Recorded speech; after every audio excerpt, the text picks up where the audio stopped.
All right, let's dive right into this explainer.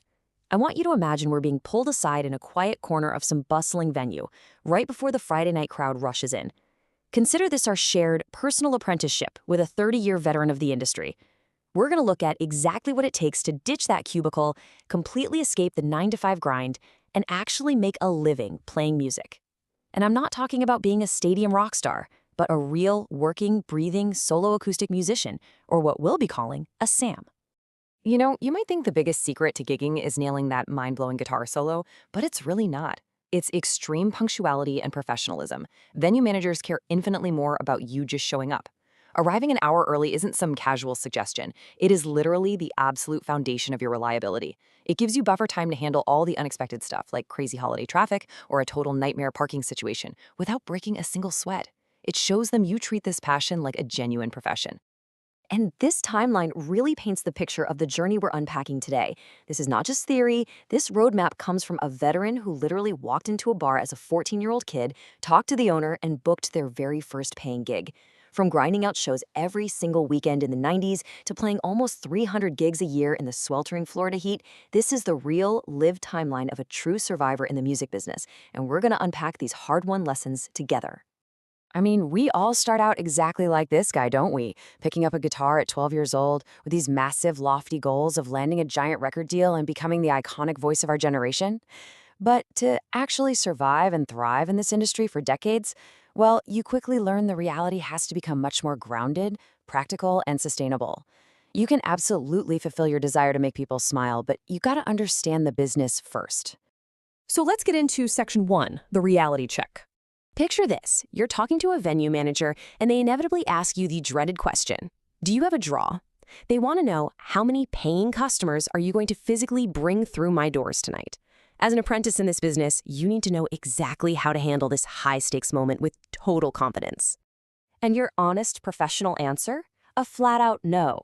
Because look, as a solo act, you are not expected to pack the house. That is what 4-piece headliner bands are for.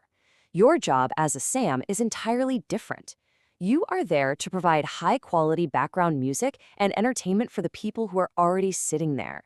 Your job is to enhance the vibe of their establishment, not to do their marketing for them. Seriously, just look at this math. It is absolutely brutal for bands. A venue might pay a 5-piece band $300 to $500 for the whole night. Once you split that 5 ways and pay for gas and food, they are practically paying to play. But being a SAM? Way smarter economics. You might only get paid $150 to $300, but you keep the whole shebang. You have one schedule to manage, you set your own calendar, and you completely bypass the total nightmare of band drama. It's an incredibly efficient way to run a microbusiness. All right, moving right along to section 2, mastering your craft. Okay, I absolutely love this concept, and it perfectly highlights why our profession is so completely unique. Think about it. You could not make a living telling someone else's jokes. If you tried to be a cover comedian, you'd be laughed out of the comedy club immediately. It's just not a thing.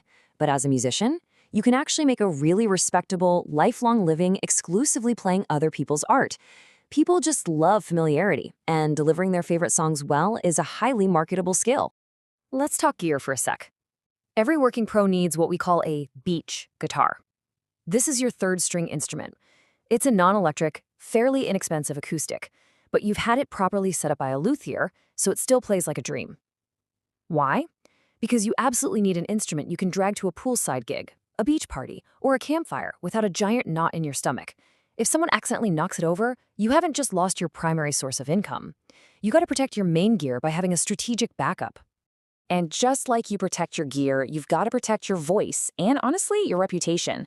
The veteran advice here is crystal clear. Do not embarrass yourself up there. Look at yourself as a professional providing a service. Know exactly what notes you just cannot hit. Don't strain for some crazy high note and go painfully flat just to show off. Sing in your comfortable range, lean heavily into your specific strengths, and give them the absolute best version of yourself every single night. Which brings us to section 3, handling the unexpected. All right, here is the totally unglamorous reality of the job. The grind. These are the 4 steps of literally every single gig you will ever play. The load-in, the setup, the breakdown, and the loadout.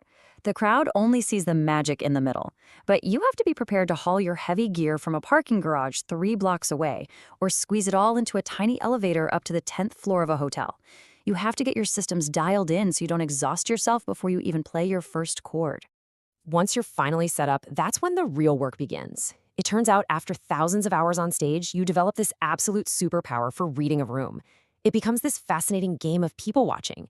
You'll eventually learn to literally read lips over the loud bar music. You'll instantly spot body language and know exactly which couples in the back booth are in the middle of a fight.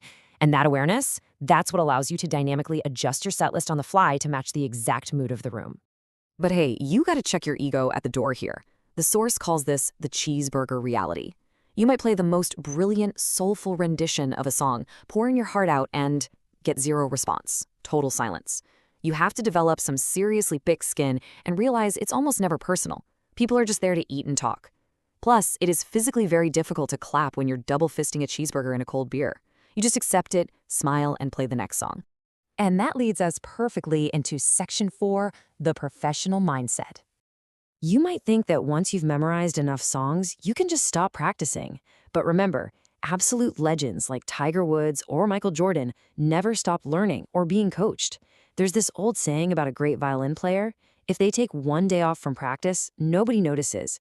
If they take 2 days off, only they notice. But if they take 3 days off, the whole world notices. You have to constantly refine your craft, learn new loops, and add new songs to stay sharp. So, as apprentices taking all this in, consider this your sacred code of conduct. Always show up early. Dress appropriately for the specific venue you're playing. Clean up your own trash from the stage. Because trust me, the waitstaff notices who leaves a mess. Stay strictly sober while you are on the clock. Remember, you're representing yourself, the venue, and the client. You have to treat this immense privilege like the serious business it truly is. Well, we've covered the whole shebang: the economics, the gear, the psychology, and the grind. The only question left is, are you ready to use your unique talents to make a real living, make complete strangers smile, and finally start your life as a solo acoustic musician? The stage is right there waiting for you. But it leaves us with one final, lingering thought to chew on. In a world completely obsessed with overnight fame, is the quiet, disciplined life of the working-class musician actually the most radical path of all?